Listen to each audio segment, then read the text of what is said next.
Yes, yes, yes. I know you're loving that soca. That is wonderful, wonderful. And that's from our guest. He produced it. I'm sure he wrote it. Are they your vocals as well?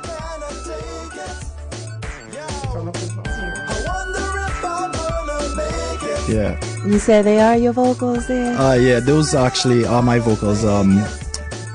Wasn't intended for it to be my vocals on that track, but it ended up being that, yeah. But you know what? Things happen the way they were supposed to happen. Yeah. But we're going to give you a proper introduction because we did not do that. Yeah, this is Greg Smith, musician, music producer, audio engineer. He owns and operates Greg Jamz Music, and that is Greg, JAMZ music.com if you want to check him out. It's an independent music production service based in Washington, D.C., the DMV area. His musical exploration began around the age of 7, and as he dreamed of leading a band and becoming a music producer. After much trial and with always mama is always there. Thank you, mama. And with the unfailing support of his mother, he succeeded and continues to rise in just about any direction he chooses. We're going to talk a little bit more, but tell us a little bit about yourself from your own mouth, other than what's written. Yeah. There's a lot to be said, but to summarize, I mean, you pretty much hit it on the head. Primarily right now I'm a music producer, producing various genres of music right here in the DMV area. I started doing a little dabbling in music for TV and film, but I haven't really took the full plunge into that just yet, but I may still continue in that direction. I'm also a musician, so I'm not the type of producer that just puts beats together. I actually produce songs. I don't really use samples and that type of thing. Although there's an art to that, and I don't condemn that at all. That's just another style of production that I don't necessarily do, but I can. Also a drummer, keyboardist, play various instruments, a little bit of bass, a little bit of guitar, a little bit of this or that. And also delve into audio engineering and DJing as well sometimes, yeah. Wow, your plate is absolutely full. It's full. It have to be. How do you even breathe and have time for family and the baby? Well, that is the priority. Absolutely, it has to be. That is the priority, and the music and stuff. See, people don't understand that when you're a full-time musician, producer, you need support, right? You need that family support in order to do it. You know, you do it for the family. You don't do it and then try to make a family around that. Exactly. Your family's first. Now, growing up in Trinidad and Tobago, I see starting at the age of 7, you've dreamed of becoming a musician. Yeah. Who or what was some of your earlier musical influences? So, growing up, my mom used to take me in Trinidad. They have these tents called Calypso tents, where the Calypsonians would come together and put on these shows or sometimes competitions.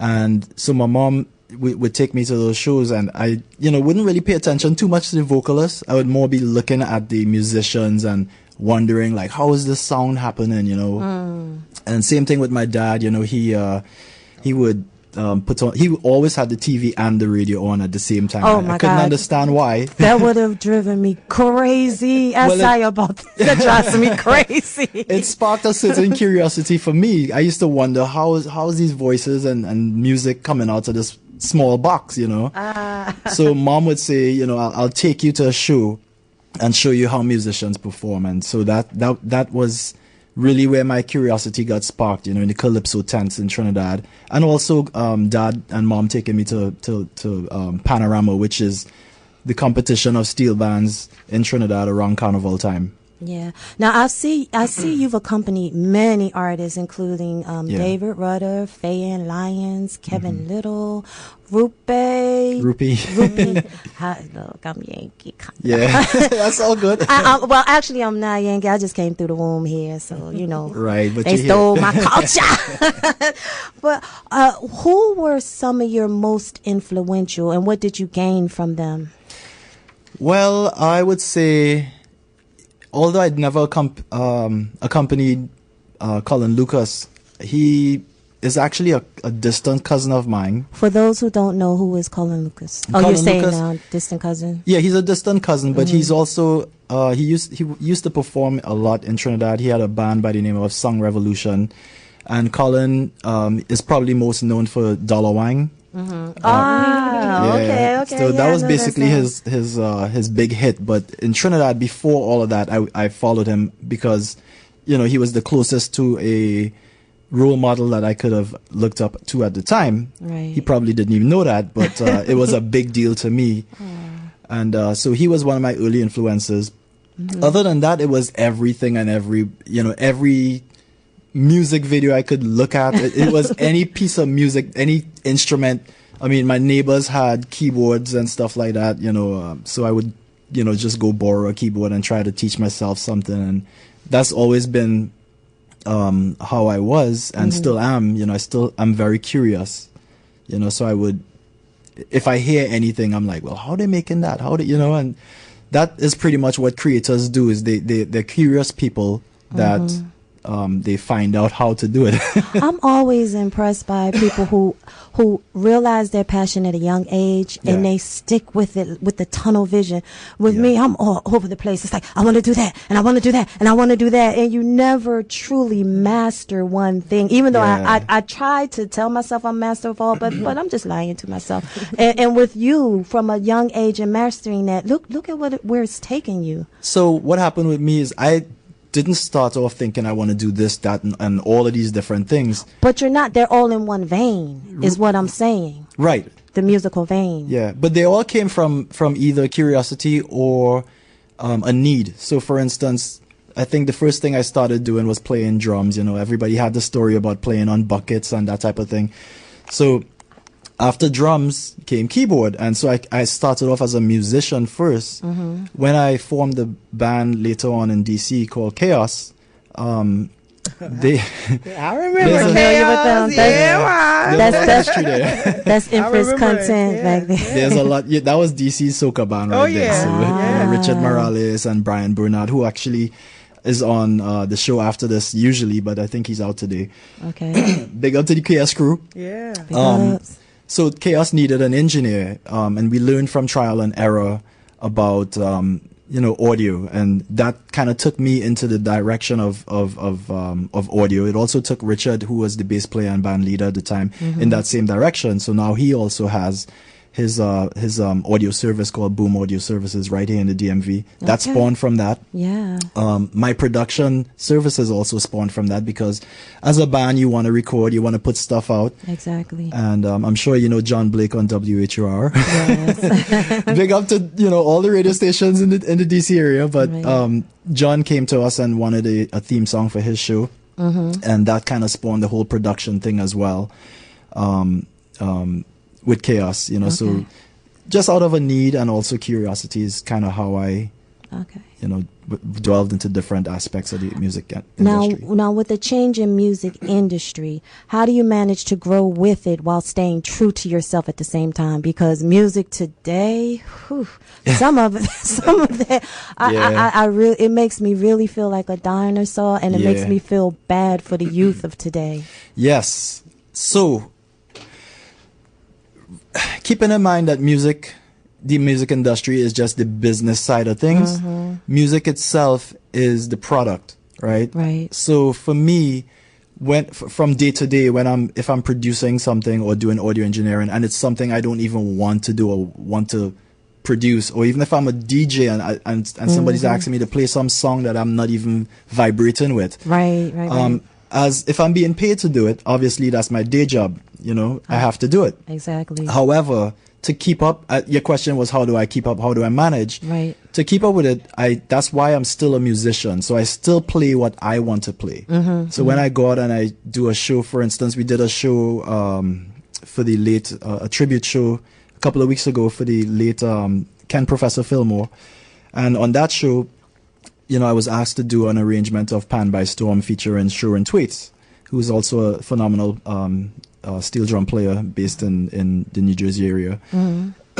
So we came together and we did that song the way we wanted to do it. So right. it's still an expressive art form in that sense, right?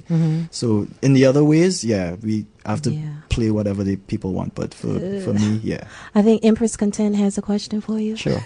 Oh man, when you said chaos, that brought back some serious memories because I remember going to like the TNT Clubhouse and all I used to play out there.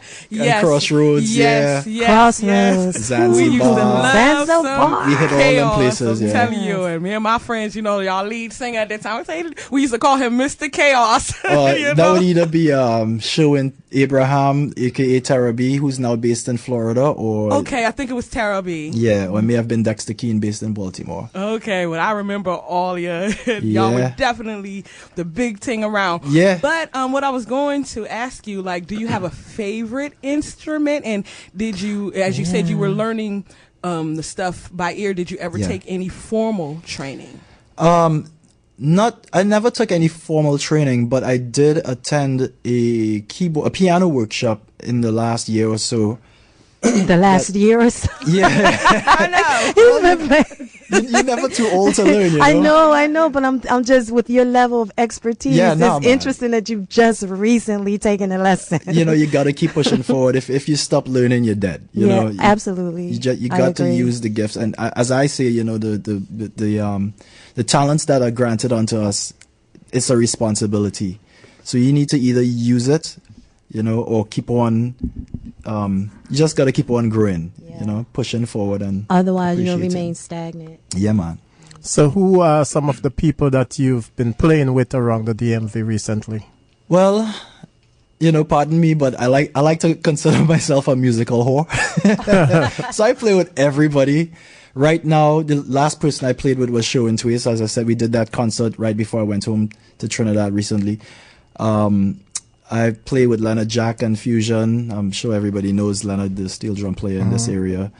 I played for a long time with Pan Masters Steel Orchestra, big up Pan Masters. I play currently with a Natalie Cole tribute band. We recently had a show at Blues Alley, and we're actually getting ready to play in January. I think it's January 8th. At City Winery, so be sure to check that out. If you go to City Winery's website, you'll see that we're playing there in January. It's an awesome band, awesome show.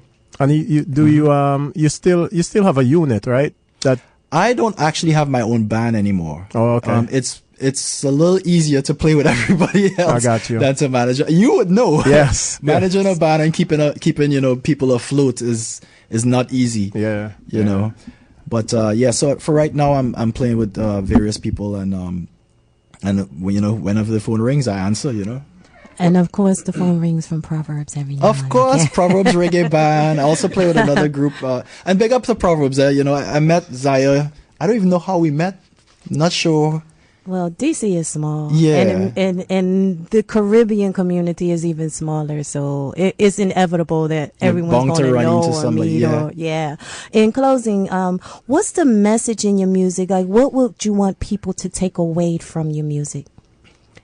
Wow. So I wasn't even of course it's an interview about music, and I didn't even think about that. Right. It would be me, right? Well, one of the philosophies that I kind of live by is nobody wants to be alone, right? So, usually if somebody passes away or whatever, you feel that loneliness. That's the time where you really feel it a lot. So for me, when I create music, I do it with the mindset that I want to leave something for people to relate to or to connect through. So basically, I look at music as a sort of invisible network. So for instance, if Michael Jackson created a song and you resonated with that song, somebody else in China might have resonated with that song. You all are connected through that song, invisibly, right? You all resonate. You all have something in common. So you're saying like your purpose is like to connect the world through music. Yeah. I dig that. It don't even have to be the world, it could be two people. It could be me and somebody else. but we are the world, two people, three people, whatever. We still Yeah. But man, I'm really inspired by your ability, your musicianship. I've played with you several times, and I've always been impressed. Thank you. and they need to check you out, man. The world need to know about you, man, because I mean, I think that you're all that. I appreciate that. Thank you. You can give them your contact information. Yeah, man. You know, so they know how to follow you and all of that stuff. Right. So on social media, of course, it's Greg Jamz Music, or actually on Facebook is Greg Jamz with a Z. With a Z in the Jams. Instagram is Greg Jamz Music. Of course, Jams is spelled with a Z. As in Zaya. Nice. You know, and email, gregjamsmusic@gmail.com. All right. Yeah. Well, just reach out. We definitely appreciate you coming and blessing us, blessing the Culture Shack, because you are the epitome of the Culture Shack, because we musically bridge the cultural gap between Africa and the diaspora. Nice. And in looking at everything you've done, everyone you've played with, and what you represent, you are the Culture Shack. Thank you, and bless up to you as well. All right, give thanks. Yeah, that's Greg Jamz Smith.